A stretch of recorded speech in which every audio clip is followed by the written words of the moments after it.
Bismillahirrahmanirrahim. Assalamualaikum warahmatullahi wabarakatuh. Di dalam video ini kita akan mempresentasikan hasil dari wawancara dengan pokok pembahasan tradisi Islam Jawa. Oh ya, video ini juga sebagai pemenuhan tugas yang diberikan pada mata kuliah Islam dan Budaya Jawa di Ampu oleh Bu Kirana Nurliansari. Sebelum itu izinkan saya untuk memperkenalkan diri. Nama Afif Maulana Setiawan, NIM 205211335 dari kelas MBS 2I, Program Studi Manajemen Bisnis Syariah, Fakultas Ekonomi Bisnis Islam IAIN Surakarta. Baik, untuk pemanasan kita akan sedikit membahas apa itu tradisi Islam Jawa. Budaya Jawa adalah budaya yang berasal dari Jawa dan dianut oleh masyarakat Jawa, khususnya di daerah Jawa Tengah, Yogyakarta, dan Jawa Timur. Itu tadi pengertian budaya Jawa yang saya dapatkan dari Wikipedia. Selanjutnya pengertian dari IAIN Surakarta.ac.id. Islam Kejawen adalah agama Islam yang telah beradaptasi dengan kultur dan tradisi Nagari Agung, yang kemudian dapat menciptakan sebuah identitas penggabungan antara budaya Jawa dan Islam menjadi religiusitas Islam dengan warna Jawa. Dari kedua pengertian tadi dapat kita simpulkan secara sederhana bahwasannya tradisi Islam Jawa merupakan ajaran agama Islam yang berkembang pada masyarakat Jawa dan kemudian bercampur dengan budaya Jawa sehingga membentuk identitas yang baru. Oke, itu tadi sedikit kita bahas tentang pengertian dari tradisi Islam Jawa. Namun sayangnya dalam wawancara yang akan kita bahas nanti lebih banyak membahas dari sudut pandang tradisi Jawa, bukan campuran dengan ajaran Islam seperti pada pengertian di atas. Oh iya, narasumber kita adalah seseorang yang mempunyai pemahaman Jawa secara mendalam. Sebagai informasi tambahan, beliau sudah berkeluarga dan berprofesi sebagai seorang wirausaha sukses. Oke, kalau begitu langsung saja mari kita simak. Pertanyaan pertama yang muncul adalah tradisi Jawa apa yang masih hidup hingga saat ini, khususnya dalam keluarga Anda. Nah, dari banyaknya jawaban yang diberikan, kami persingkat bahwa pertama, tradisi Jawa yang masih hidup dan menjadi pokok dari masyarakat Jawa adalah tindak tanduk atau akhlak. Masyarakat Jawa terkenal mempunyai akhlak atau budi pekerti yang baik. Sebagai buktinya, dahulu kala semua agama dapat diterima dengan baik di tanah Jawa dan tidak terjadi perselisihan antara masyarakat Jawa dengan orang-orang beragama lain. Yang kedua, dalam Jawa dikenal sugih basa atau kaya tata bahasa. Langsung saja masuk ke dalam contoh. Ada kata, kalau dalam bahasa Indonesia kita mengenal padi hingga menjadi beras. Kalau dalam bahasa Jawa, klasifikasi bahasanya sangat banyak sekali. Dimulai dari pari merapu, ada pari gabuk, kemudian beras, ada menir, sego, dan intip.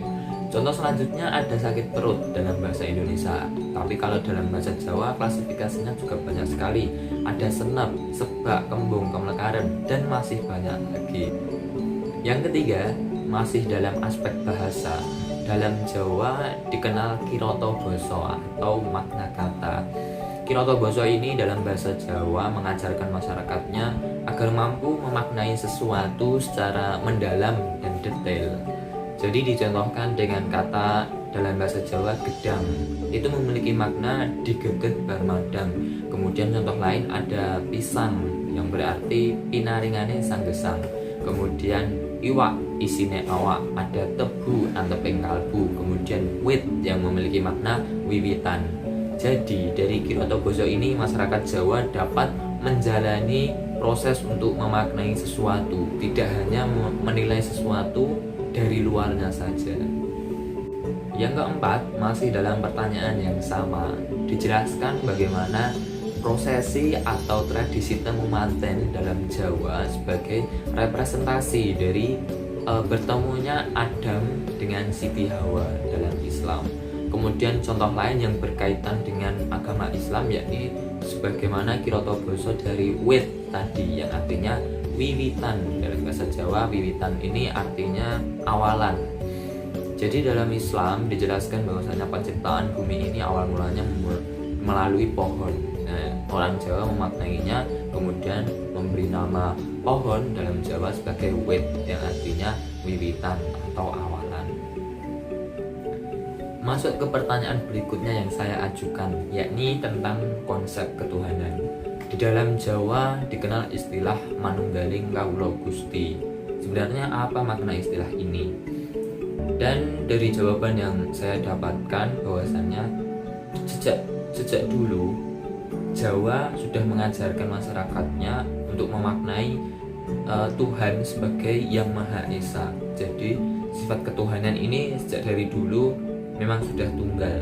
Kemudian penafsiran-penafsiran dari orang-orang yang awam terhadap tradisi Jawa ini memutarbalikkan fakta dan mengaitkan tradisi-tradisi Jawa kepada hal-hal yang mistis, seperti contohnya bancaan, kemenyan, dan sebagainya.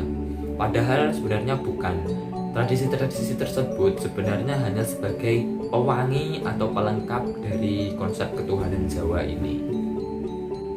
Di dalam kesalahan penafsiran oleh orang-orang awam tadi, salah satunya salah dalam menafsirkan istilah manunggaling kawula Gusti. Dalam Jawa sebenarnya istilah ini dipakai untuk memaknai seseorang yang benar-benar mengabdi dan mengenal siapa Tuhan yang dia sembah.